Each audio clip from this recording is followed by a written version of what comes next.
Alors, depuis longtemps, on nous parle de sujets de rayonnement tels, par exemple, Bluebeam, qui ferait effectivement des choses sur des gens à distance, qui est prévu dans un programme précis.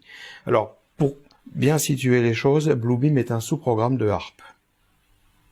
C'est un programme à part entière, mais c'est un sous-programme qui appartient à HARP.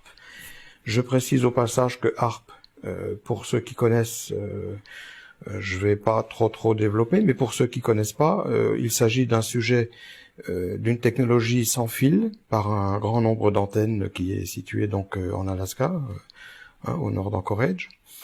Et ces antennes ont pour fonction d'impacter à la fois la météo, mais capables aussi de créer et de générer des tsunamis, tremblements de terre, réchauffement climatique et autres. Les brevets d'invention originaux de HARP ont été conçus pour déformer ou modifier la magnétosphère.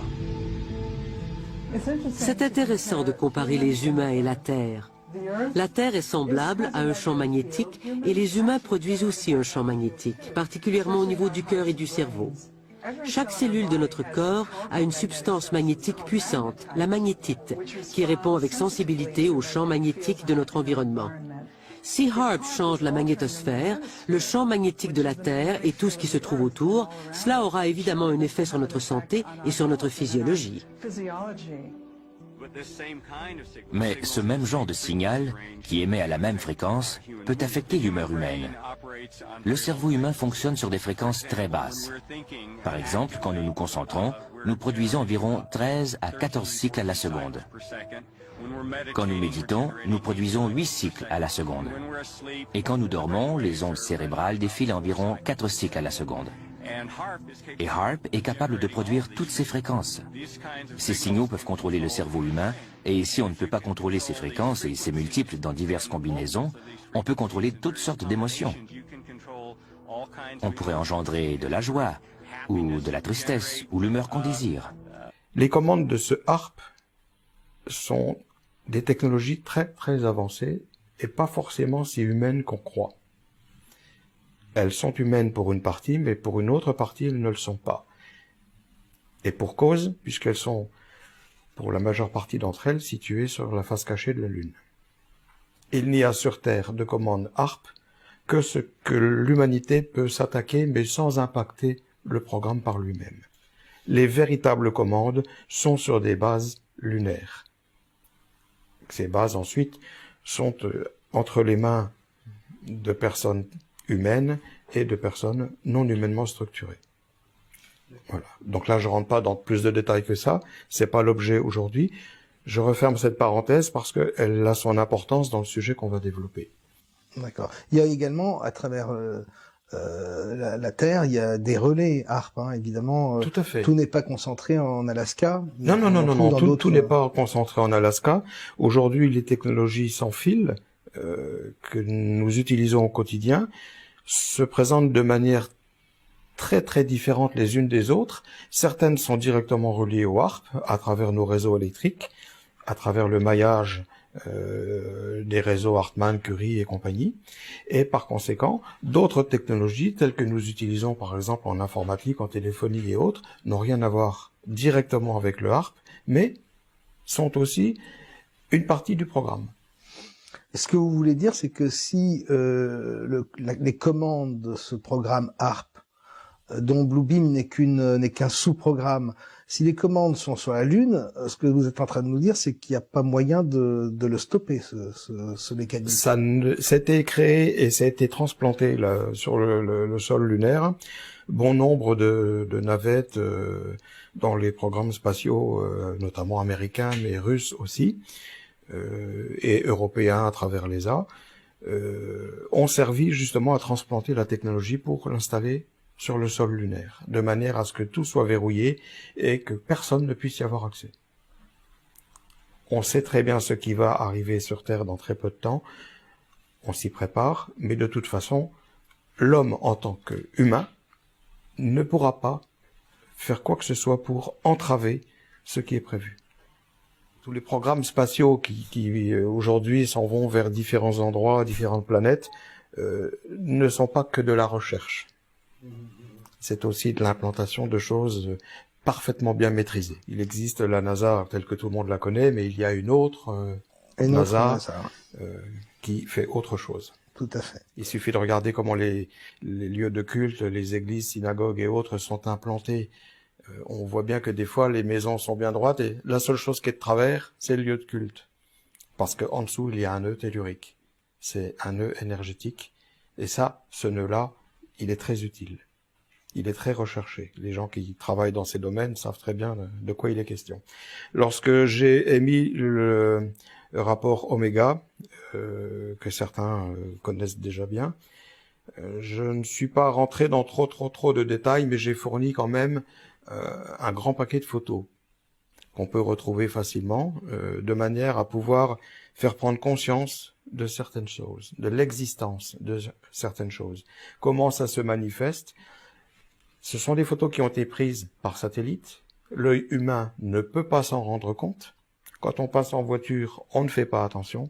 Pourtant, il existe d'immenses antennes qui couvrent des kilomètres carrés et qui génèrent des champs d'ondes, parfois bénéfiques, parfois très nocives. On fait des tas de publicités et on met à la portée du public une technologie très avancée qui coûte très cher, mais que le public arrive à accéder parce qu'on lui met entre les mains pour pas cher. Et il le paye sans s'en rendre compte. Ça, c'est ce que vous aviez annoncé à l'époque quand le téléphone était plutôt cher, les abonnements étaient chers. Voilà. Et 1 an avant, vous aviez, ou même 2 ans avant, vous aviez annoncé qu'effectivement, il y aurait des abonnements à 1 euro. Voilà. Et bon, je veux dire qu'on était peu à vous croire à ce moment-là. Oui. En tout cas, les faits vous ont donné raison. Voilà. Aujourd'hui, on arrive à avoir des forfaits illimités qui permettent de rester des heures et des heures en ligne, à discuter de tout et de rien, tout en étant écouté par des systèmes comme Échelon, qui au départ ne relevaient qu'une sémantique des mots relativement restreinte, mais aujourd'hui on ne peut plus prononcer le moindre mot sans déclencher ces appareils d'écoute. Donc, au bout du compte, on est écouté totalement. Et on s'en rend compte très facilement, parce que tout s'est développé de manière tout à fait à notre insu. N'importe qui achetant aujourd'hui un téléphone pour avoir l'internet, lire ses mails, avoir ses réseaux sociaux, etc., télécharge sur son téléphone des applications. Quand on lance le téléchargement de ces applications, les gens vont très vite parce qu'ils veulent obtenir l'application. Si on parle de Skype, Facebook, notamment, Twitter et autres. Mais avant de lancer l'installation, il faut accepter. Et on accepte quoi? Il y a la liste, elle n'est pas cachée. Mais personne ne fait attention. Exact. Cette liste, elle relève de choses précises. Il n'y a plus de secret dans le téléphone, c'est fini. Pourquoi? Parce que ces applications veulent avoir accès à votre répondeur, à votre liste de personnes avec qui vous êtes en relation, à votre répertoire, veulent avoir accès à l'ensemble de vos communications entrantes, sortantes, les SMS, MMS entrants, sortants, tout ce qui est multimédia, photos, musique et autres, les petites cartes SD quand il y en a, et sinon quand c'est intégré au téléphone, ils veulent avoir accès direct. En réalité, que reste-t-il de secret dans le téléphone? Que reste-t-il de personnel? Si on regarde bien la liste, ça va loin, parce qu'ils veulent même avoir accès à notre insu, à la caméra, pour nous voir et voir ce qui se passe autour à notre insu, que nous soyons en communication ou pas, ainsi qu'à notre micro. Alors pour ça, on se dit qu'il suffit de débrancher la batterie pour que... Oui, mais maintenant les appareils font que, voilà, la batterie est intégrée, on ne peut plus l'enlever. Elle est sertie dedans. Je pense notamment à des grandes marques, genre Apple pour la citer, mais Samsung s'est lancé aussi dans le même créneau. Les derniers Samsung sortis, la batterie est intégrée, on ne peut pas l'ouvrir, on ne peut rien faire. Donc, ils ont accès au répertoire, MMS, SMS, fichiers multimédia, etc. Ils ont accès à tout. En un quart de seconde, ils savent tout ce qu'ils veulent savoir. Oui, il y a plusieurs caméras. Mais ils veulent savoir quoi aussi? La monnaie. L'argent qui circule. Quand quelqu'un s'en va avec des sacs de fric parce qu'il a attaqué un fourgon, on a tous entendu parler d'histoires du genre. Et quand on dit « Ah, bah oui, mais voilà, on ne trouve pas les sacs d'argent », mais on sait très bien où ils sont. Parce que ces petites bandes d'argent sur les billets, ce sont des antennes RFID. Quand on passe sous les portiques Ecomove, Les gens qui sont derrière ces portiques-là, derrière la technologie de ces portiques, savent très bien lire et interpréter les informations. Autant de billets de 5, autant de billets de 10, autant de billets de 20, autant de billets de 50, etc. Juste par un passage de la voiture. Voilà, ils savent en permanence comment circule l'argent, où il se trouve et combien. Et dans quelle catégorie de billets.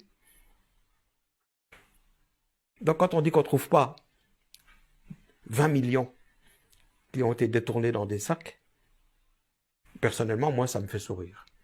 Parce qu'on prend les gens pour des imbéciles. Aujourd'hui, tout est régi par le RFID.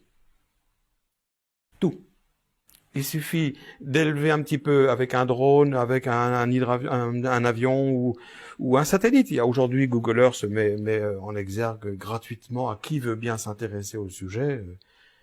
Quantité de photos où on voit parfaitement toutes ces grandes antennes à même le sol. Elles font des kilomètres. J'ai entendu parler de la création de Google Earth. Je me suis rendu sur le site, j'ai regardé et effectivement j'ai été interpellé par mille et une choses, à tel point que pendant presque un an, j'ai fouillé le monde entier.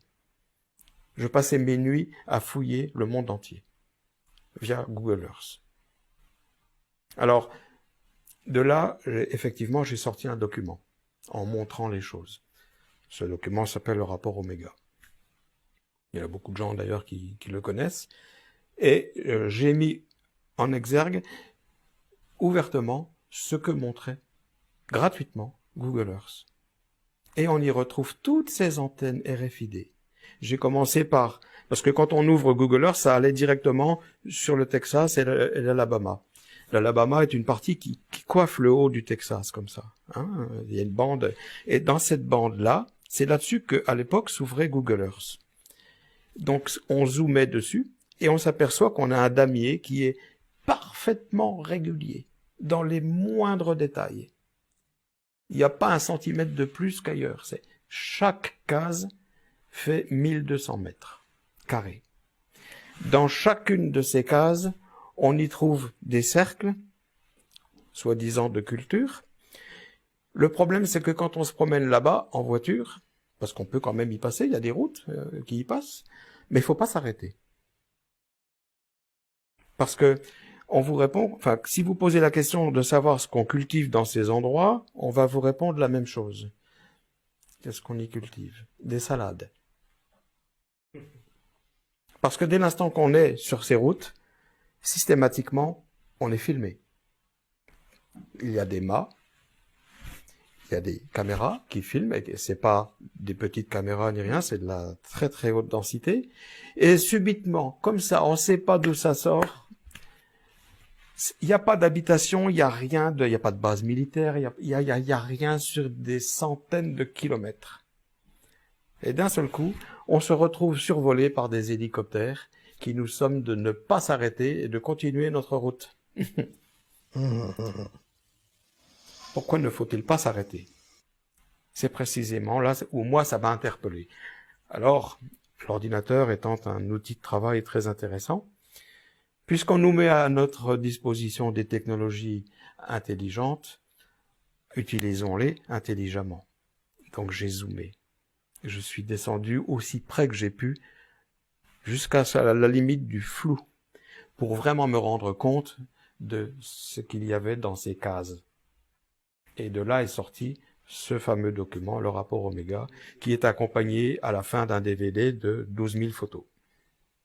Voilà. J'en reviens donc à ces ondes dont nous parlions dès le début, puisque c'est surtout là-dessus que je souhaite interpeller tout le monde. Nous utilisons des technologies aujourd'hui sans fil comme le téléphone portable, les ordinateurs portables, la téléphonie, et quantité de choses autour de nous sont sans fil. Ça appartient à des organismes d'État ou des organismes privés, puisqu'aujourd'hui l'État crée des organismes privés pour pouvoir gérer ces installations. Et ces appareils travaillent dans des gammes d'ondes dont certaines ne sont pas très méchantes, mais d'autres par contre, oui. Elles impactent chacun, à tout niveau. que nous soyons à table, que nous soyons au salon en train de regarder la télé, que nous soyons en train de dormir, ces ondes travaillent et nous impactent. Chacun est libre de croire ou de penser, sommes-nous réellement seuls dans l'univers ou sur Terre? Le sujet, je le laisse ouvert pour ceux qui y sont intéressés. Mais néanmoins, il existe sur Terre, à différents types de couches, extérieures comme intérieures, différentes formes de vie, qu'elles soient animales, végétales, minérales ou humaines. Le monde du vivant n'est pas toujours fait de deux pattes, un tronc, des yeux, une tête, un nez. Non. Le monde du vivant est parfois fait de choses auxquelles on ne s'attend pas.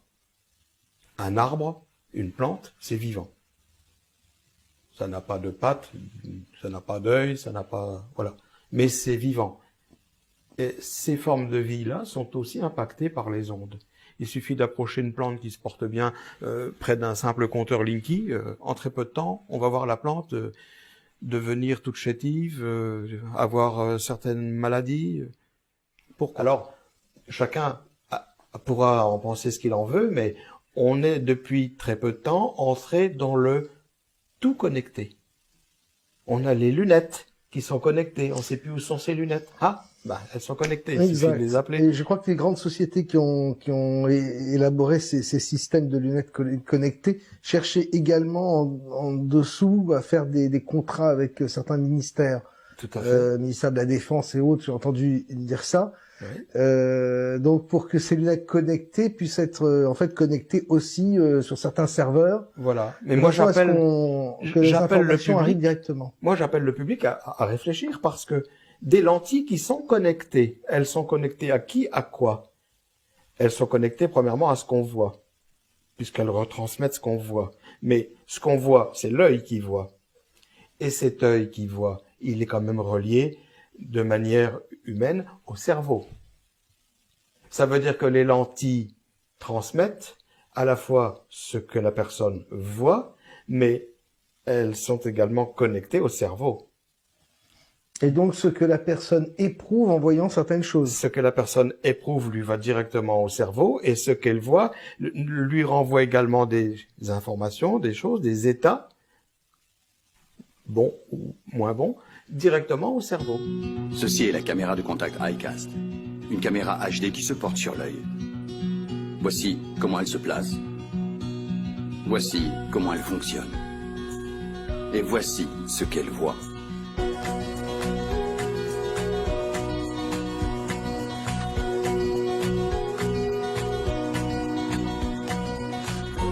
C'est ce que vous voyez, tel que vous le voyez. C'est votre vie en live.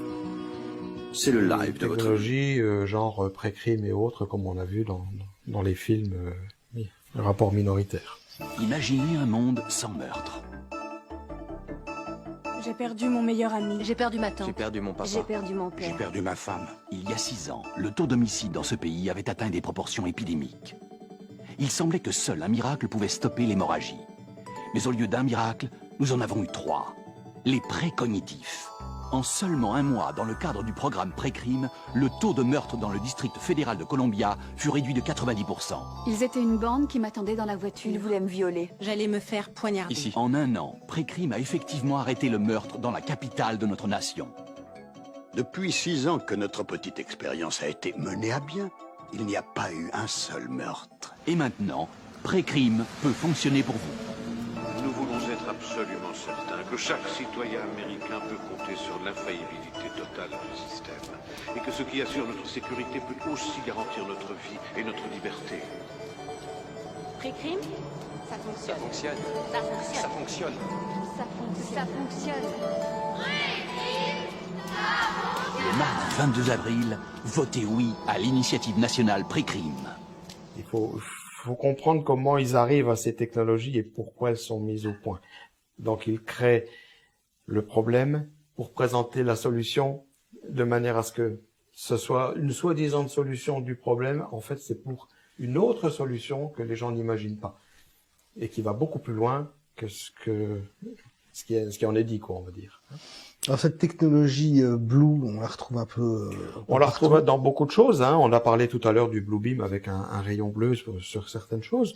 Bon, on retrouve également des technologies comme Bluetooth, qui revient à du Wi-Fi mais à courte distance, et avec des gammes de fréquences qui normalement ne devraient pas être nocives.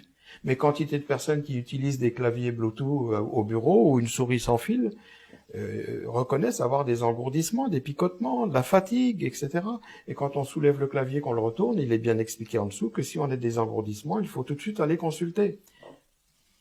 Alors on travaille avec des outils dangereux qui demandent d'aller consulter des médecins si on s'en sert. Ça, c'est le futur. Mais on est déjà dans ce futur. D'accord. Et alors ce bleu qui revient tout le temps de la Terre, la planète bleue. La planète est bleue. Chez nous, on a le gaz, l'électricité qui propose des contrats bleu ciel. Oui. Qui sont devenus Engie et Engie avec un espèce de nuage bleuté comme ça et puis écrit Engie en blanc dedans. On retrouve toujours ce bleu d'ailleurs dans les réseaux sociaux. Voilà. Twitter, c'est le fil conducteur, le fameux bleu de Facebook également. Oui, tout à fait. Tout à fait. Alors Alors c'est à la fois une couleur apaisante. Oui. C'est pas agressif, c'est apaisant. On regarde les meetings politiques quand il y a eu les présidentielles en 2012. Le fond d'estrade des personnages qui se sont présentés aux différents meetings était toujours bleu, mais d'un beau bleu ciel, uni, propre. Je dis ça parce que beau bleu ciel propre, on l'a pas, hein, avec les chemtrails. Et bon, ça c'est un autre débat, les chemtrails. Ça vient aussi avec les ondes, hein, ça interfère aussi, hein, mais on en parlera plus tard. On a eu les grandes antennes sur des mâts, on a eu des grandes antennes sur les toits. Maintenant, on a des antennes plus courtes. Après, on a dissimulé les antennes sous des fausses cheminées. Maintenant, ce sont des faux arbres. Les antennes sont maintenant dans les lieux publics, dissimulées dans les enseignes. Combien d'enseignes, genre McDonald's et autres, diffusent sur le parking leur Wi-Fi totalement gratuit? Y a-t-il une antenne Wi-Fi? Non, elle est coulée dans l'enseigne. Qui voit? Personne. Derrière ces ondes, ce sont des programmes bien précis. C'est pas comme ça envoyé juste pour dire faire fonctionner tel truc. Non, non, il y a des programmes. Parce que derrière, c'est aussi la réduction des masses de population. La diminution des populations. Et ça se fait sans bruit. Elle se fait comment, cette diminution? Elle se fait avec des ondes. C'est pour ça qu'il y a autant d'antennes partout. On ne met pas des antennes n'importe où comme ça pour rien. C'est surtout là où les gens vivent, et c'est surtout là où on a besoin que la population soit moins densifiée. Moi, j'ai assisté à des démonstrations il y a quelques années en arrière où il s'agissait d'un véhicule militaire avec comme une grosse parabole qui se lève comme ça, et puis un bus est arrivé à un checkpoint, ils ont envoyé l'onde. L'onde a fait tchouf, terminé. À la seconde même, les 50 personnes du bus ont été brûlées, carbonisées, noires, aussi noires que des vêtements. Et les corps ont rétréci, ils ne faisaient que 50 cm. Quand la grue est arrivée avec la pelleteuse pour faire la tranchée, ils ont creusé 53 cm précisément. Et ils ont aligné les corps, ils ont rebouché, tassé, ni vu ni connu. Aujourd'hui, ce système embarqué sur ces appareils est à l'œuvre, pas encore chez nous en France, ce qui ne veut pas dire qu'on n'en possède pas. Attention. On en possède très certainement. J'en ai pas encore vu sur le territoire, mais je ne serais pas surpris qu'un jour on découvre que nous sommes également détenteurs de ces armes. Ce sont des armes qui sont développées pour pouvoir anéantir des foules. En cas d'émeute, en cas de... Voilà, on envoie une onde, un choc électrique. Ça fait penser, de la douleur, quoi. Ça fait penser à ce qui était montré dans le film où on voit le film avec Tom Cruise, où on voit notamment ces gens qui sont réduits en poussière en quelques centièmes de seconde après avoir reçu un rayon électrique.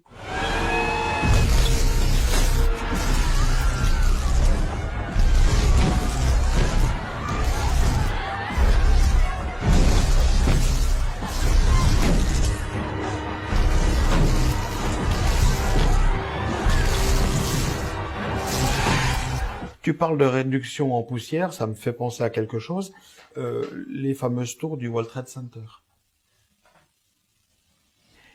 Les tours du World Trade Center, au moment de la construction, n'ont pas été construites comme ça par n'importe qui faisant n'importe quoi. Ce sont quand même des architectes et des ingénieurs très très très chevronnés qui ont érigé ces bâtiments avec le top du top de ce qui se fait pour construire ce type de bâtiment.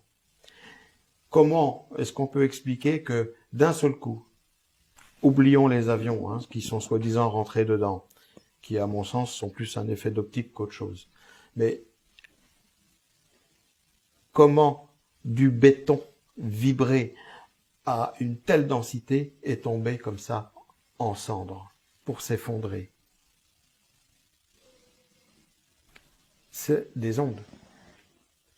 Parce que ce béton qui est vibré, et dedans il y a quand même de la caillasse, du silex, on ne fait pas comme ça, on ne réduit pas en poussière ce genre de choses aussi facilement. Et ce sont des ondes. Et ces ondes ont été propulsées par quoi? Ces fameux vaisseaux qu'on a vus autour, qui sont approchés. Tout le monde a dit oui, c'est la main du diable, machin, on a vu des vaisseaux, on a... Oui, il y avait bien des vaisseaux, on est bien d'accord. Mais ce n'étaient pas des vaisseaux d'origine extraterrestre. Rien du tout de tout ça. Ce sont bel et bien des appareils fabriqués de la main d'hommes, peut-être aidés par des entités, ça je n'en disconviens pas, mais ce sont des choses qui ont été fabriquées ici, chez nous, sur Terre, dans le but, effectivement, de réduire par ondes pulsées tout ce qui est solide. À savoir que tout ce qui est béton va s'effondrer comme ça. Tout. Le HARP, le programme HARP, avec une onde pulsée, a déjà basculé des bâtiments, les a fait s'effondrer, etc. Ces tours du World Trade Center se sont effondrés avec des ondes. L'histoire des explosions, machin, des explosifs à différents étages, c'est un leurre. C'est pas ça qui va faire que ça va s'effondrer. Parce que le métal, aussi épais qu'il puisse être, qui est coulé pour pouvoir faire en sorte que ces tours soient érigées, pour que ce métal fonde et soit tordu, c'est pas une explosion. Parce que la densité du métal a été modifiée. Et pour modifier la densité de quelque chose aussi solide que de la roche, de la pierre, du béton ou du métal, quoi de plus efficace que des ondes qui transforment directement, qui impactent directement la fréquence de ces matériaux? J'ai toujours dit depuis bon nombre d'années, ce qui fait le plus peur à n'importe quelle force militaire terrestre, c'est ce qui ne se voit pas, ne fait pas de bruit, n'a pas d'odeur, n'a pas de couleur, et qui fait mouche à chaque fois. Ça s'appelle les ondes.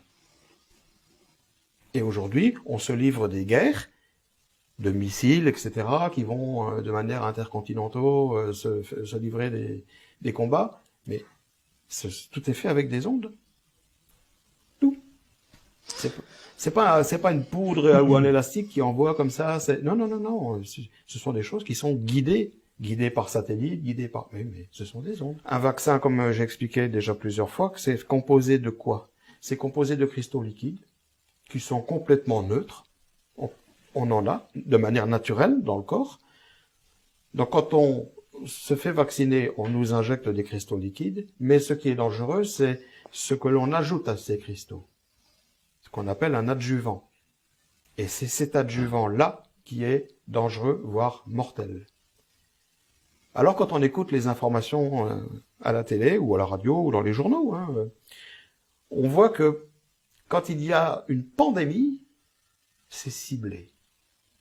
On entend souvent parler des tas de grippe ou de gastro-entérite. Ah, c'est toujours le Pas-de-Calais. Bizarre. Tiens donc. Le Pas-de-Calais. C'est pas ailleurs, c'est là. Quand il y a la grippe, c'est là, puis ça fait le tour, ça vient là, puis là. Mais ça, voilà, ça suit la frontière, la découpe des départements. Tiens donc. C'est fait par onde, par satellite. C'est à partir de là que les vaccins interagissent. C'est à partir de là que les gens se font flinguer. Parce que c'est avec l'onde que les cristaux liquides se mélangent avec l'adjuvant. Et c'est là que le travail se fait, sur des endroits précis. C'est ciblé. Ce sont des tests. Si on tape FEMA sur n'importe quel moteur de recherche, on va tomber sur une liste de sites, mais en haut, on a accès à web, images, machin, truc. Il suffit de cliquer sur images. Et là, on tombe sur des pages et des pages et des pages de photos qui montrent quoi? Pour bon nombre d'entre elles, elles montrent le logo de la FEMA. Ok, très bien. C'est normal, c'est logique. Mais pour le reste, elles montrent quoi? Elles montrent des terrains très grands, de grandes étendues, avec des immenses curveurs gris. Dans chaque curveur, on peut mettre jusqu'à 5, 6 personnes. Ce sont des cercueils qui sont prêts en vue d'une pandémie mondiale qui est sur le point d'être déclenchée, totalement mise en œuvre par les forces occultes des pouvoirs et des dirigeants actuels. And the right side of the road was filled with, which I thought was portable toilets. I never looked at them that close. Same in color, maybe black, but which was an odd color. And I was sitting there going over my notes, and a van pulled alongside of me that turned out to be the property owner. And he greeted me, and he was by himself, and so we had a good little dialogue there, and I asked him about the field of black boxes. What were they? Because I'd never seen anything like that, and his statement was that if he told me, I would be one of few people in Madison, Georgia, that knew about them. And he says they're disposable coffins, I believe he told me.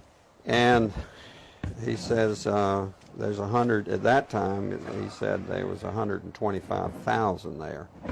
And they were stacked, he told me 15 high. I asked him who owned them, and he stated that the CDC owned them and that they were leasing the land, leasing his land for storage. And he said his brother worked with the CDC in Atlanta and had been asked by the CDC to do a 3-year extension to place temporary morgues all across the nation. De système de clonage. Alors, ces systèmes de clonage réagissent également sur des ondes. Le monde entier repose sur des ondes. Il y a en différents endroits du monde des bases qui sont connues, d'autres moins connues. Parmi les connues, on peut citer la base de Dulce qui descend à plusieurs kilomètres de profondeur. Pine Gap en Australie qui descend également à plusieurs kilomètres de profondeur. Voilà. Pour ce que j'en connais, pour moi ça s'arrêtait à 13 kilomètres. Ça continue en dessous mais je n'avais pas accès. Déjà à 13 kilomètres, j'y ai vu beaucoup de choses. Et ces bases travaillent avec des champs d'ondes puisque à proximité de ces bases, il n'y a rien, ni personne, ni aucun bâtiment, sauf des pylônes et des antennes. Parce que tout est capté en champ libre, restitué au fond et renvoyé. Renvoyé où? Il n'existe pas que 9 planètes dans le système solaire. Hein. Il y a aussi d'autres endroits. À partir de là, je laisse les gens chercher, ils comprendront par eux-mêmes. Ce n'est pas l'objet du débat d'aujourd'hui. Mais néanmoins, c'est dans ces bases-là que sont créés des êtres qui se ressemblent entre eux, qu'on appelle clones, et qui sont ensuite répartis dans les populations. Surtout pas là où ils étaient avant. Ces êtres-là travaillent là-dessus. Ils séparent l'âme de l'esprit. Ils ne gardent que l'un, pas l'autre. Et ils intègrent le corps humain. Ce sont des êtres éthériques. Alors on en voit des fois de ces êtres éthériques. Il suffit de lever les yeux, on en aperçoit. Notamment dans les chemtrails, dans les nuages, on en voit. Mais on n'en voit pas que là. On en voit dans les églises. On en voit au bord des cours d'eau. On en voit dans des prés, là où il y a des zones arborées. Ça s'appelle des orbes. Ces orbes sont des êtres pourvus d'une intelligence qui sont parfois bénéfiques à la cause humaine et parfois moins. Ils existent également sous différentes formes. On prend des fois des photos comme ça, et l'œil ne voit pas. Par contre, le numérique étant beaucoup plus développé que l'œil humain, puisqu'il travaille dans des spectres différents, il révèle la présence d'êtres éthériques. C'est comme ça qu'on trouve des fois des espèces de spirales blanches, un peu gazeuses, un peu cotonneuses, un peu... Ce sont des êtres qui existent. Ils sont là au même titre que les orbes, au même titre que d'autres que les photos ne révèlent pas et que l'on ne voit pas non plus, parce que sur Terre, nous ne sommes pas les seuls êtres vivants, visuellement parlant. Il existe quantité d'autres êtres qui nous entourent. Et qui vivent sur d'autres fréquences, en fait, voilà. Sur d'autres ondes. Ils vibrent sur d'autres gammes de fréquences. Et ils existent au même titre que nous existons. Mais tout est virtuel. Nous, on est palpable entre nous, comme ces êtres-là sont palpables entre eux. Ils ont la faculté de nous voir, nous n'avons pas en retour la faculté de les voir, sauf à travers des technologies bien précises qui font que ça révèle leur présence. Mais eux, comme nous sommes virtuels. C'est-à-dire que ce sont des champs d'ondes induits qui font que ça vibre. Si on pouvait donner un son à chaque personne qui vibre sur Terre, ce serait du bzzz, un peu comme de l'eau sur les fils électriques de haute tension. Ces modifications d'ondes sur l'environnement permettent à ces entités, ces créatures, de parasiter l'être humain? Oui, parce que le fait que ces êtres-là soient de constitution éthérique, ils rentrent dans le corps humain.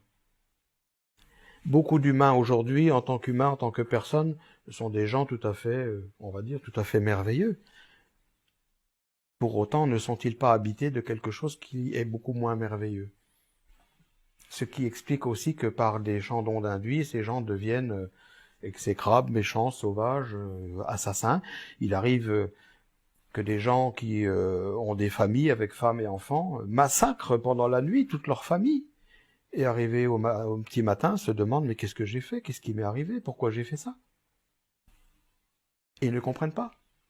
Parce qu'ils ont été pénétrés par ces entités démoniaques, entre autres, qui ont fait que, et ensuite se sont retirés en laissant la personne humaine comme une peau vide dans son désarroi le plus total. L'humain sur Terre, j'ai bien dit tout à l'heure, nous sommes des petites antennes. Nous sommes des terminaux biologique. Qui dit terminal, dit phase finale. Il s'est passé des choses en phase finale, en phase terminale, à une certaine époque d'une guerre mondiale. Il faut savoir qu'aujourd'hui, tout ce qui concerne ces événements-là qui ont eu lieu, qui étaient aussi atroces qu'ils aient pu être, toutes ces choses-là n'ont jamais été rasées. Elles ont été conservées, protégées, de manière à ce qu'on dise, voilà, c'est pour le souvenir. Certes, une telle abomination aurait dû être rasée et puis qu'on fasse autre chose dessus. Mais il faut savoir que tout a été reconstruit en sous-sol, dans des moyens beaucoup plus élaborés, beaucoup plus modernes, beaucoup plus avancés, et personne, ne mettant les pieds sous terre, le moment venu, ne pourra en ressortir pour pouvoir en témoigner. Ce sont des terminaux. Programme arc-en-ciel. Ce sont des endroits où, aux États-Unis par exemple, ils ont commencé à mettre des pastilles de couleur sur les boîtes aux lettres des gens. Donc telle famille, voilà, telle famille, c'est ça, telle famille, voilà. Pourquoi? Parce que le moment venu, ces gens seront conduits, malgré eux, de force, dans ces endroits souterrains où ils devront, par la force, suivre ces lignes qui sont tracées, ces couloirs qui sont tracés de certaines couleurs, les couleurs de l'arc-en-ciel. Ils serviront soit de nourriture, soit d'esclaves, soit de pièces détachées, soit de reproduction, mais de toute façon, c'est une programmation de terminaison. One of the things that we want to talk about is what we were discussing a little bit ago, and that is the significance of this NASA war document that was found on the NASA website, and the need to urgently get this out in front of as many people as possible because of the content of this document. So was this document available to everyone, or this was on their actual website and someone found it. That is correct. It was on the NASA website, and it was a document that actually is a PowerPoint presentation by Dennis Bushnell, the chief NASA scientist at the Langley Center. And it was presented in 2001, July of 2001, just a few months before 9/11. Future strategic issues, future warfare circa 2025. And the entire premise of the document, or the PowerPoint, is about robots, cyborgs, and humans. And what it said, which was quite shocking, on page 93, it said, "Capture, torture Americans in living color on prime time." And that is an unbelievable statement. Then it's followed up by saying, "Terror attacks within the continental United States using binary biologicals take down critical infrastructure." They are going to use an EMP, which is an electromagnetic pulse. They're going to use radiation frequencies against our brains, etc., and conduct serious psy-war and collateral damage and exploitation. They say increasingly critical are human limitations and human downsides. Humans are too large, humans are too heavy, too tender, humans are too slow, both physically and mentally, and we require huge logistical trains, meaning we cost way too much money to maintain, and humans have rapidly decreasing to negative value. We wouldn't have a legitimate government with the war machine stating what they were going to do on the continental United States to all the people. And this is not just in the United States. This is a global planned attack and assault with technologies beyond most people's comprehension. This is very interesting and horrifying. Humans have taken over and vastly shortened evolution. They're going to direct evolution. It's legal. This is what they're going to do to all the humans on the face of this planet. It's all legal.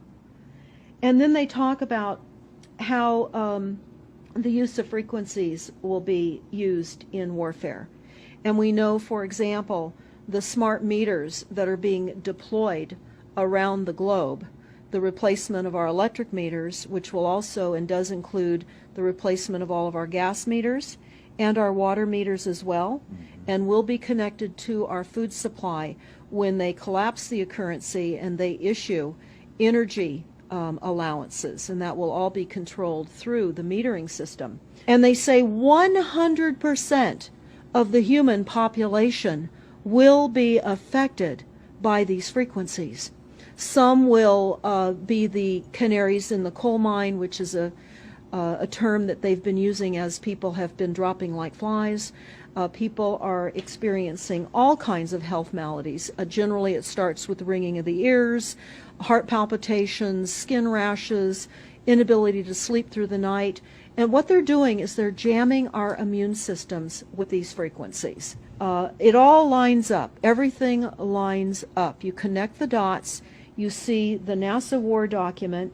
Not only does it talk about the effects of frequencies and how it will be used, they acknowledge that it will interfere with our performance, that it will cause seizures. They acknowledge this in this document. It is no longer a debate about smart meters. We don't need any more scientists or doctors saying people are getting sick. This is the intention. So we have to stop looking for more verifiable proof that people are becoming sick. This is the goal. This is the absolute goal. It's incarceration, it is enslavement, and it is depopulation.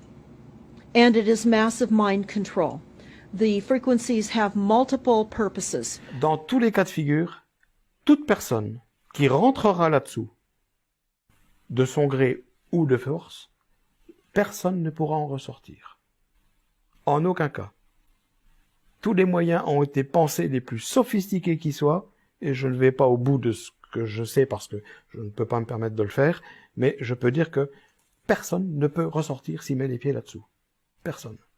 C'est pour ça que j'ai mis en garde un jour dans un article bien précis que surtout, il ne faut pas se laisser entraîner dans ces trains qui sont équipés de barres avec des menottes pour pouvoir transporter les gens, les bus, etc., qui vont diriger les gens sous terre sous une histoire de protection. Parce que ils vont développer du terrorisme nucléaire, etc., pour faire en sorte que les gens soient affolés et se dirigent plus facilement là-dessous. Ce sont des terminaux. Mais quel est le rapport avec les ondes? C'est-à-dire que tout ce programme des ondes, pour en arriver là, finalement, il n'y avait pas besoin C'est de la soumission. C'est de la soumission. Un jour, dans les couloirs d'un grand établissement en Belgique, j'ai surpris une conversation entre des personnes très haut placées. Les propos de cette conversation étaient que la race humaine, dans sa totalité, est amenée à devenir un collectif alimentaire. Quand on dit collectif, ça veut bien dire tout le monde. Maintenant, alimentaire, moi, quand je dis à mes enfants, mange, tu sais pas qui c'est qui va te manger, je pensais pas qu'un jour, une phrase comme ça, qui est dite pour rire et qui se répète de génération en génération, puisse un jour prendre forme dans la réalité. Ne serions-nous finalement sur Terre que des poulets en batterie? Nous sommes blancs, noirs, jaunes, mais il existe d'autres variantes. Dans d'autres contrées, on ne nous les montre pas trop, sur Terre. Et il existe ailleurs, sur d'autres endroits, d'autres planètes, des êtres structurés physiquement, extérieurement, comme nous. C'est juste la couleur qui change. Ils sont bleus, bleu ciel, bleu foncé. Ils sont verts, pâles. Ils sont couleur pêche, mais pêche bien soutenue, bien, ça n'a rien à voir avec la couleur de la peau humaine qu'on connaît tous. Ce sont des gens qui vivent avec le même niveau de modernisme, voire même un petit peu plus avancé que nous d'ailleurs, comme si on disait par exemple que ben voilà, on vit à Dubaï, voilà, avec toute la technologie avancée qu'ils peuvent avoir là-bas. Voilà, c'est un peu le niveau auquel ils sont. Les êtres qui nous ont créés ont mis sur Terre différentes races, parce que nous ne sommes finalement que des phases d'essai. Parce que la mort n'existe pas.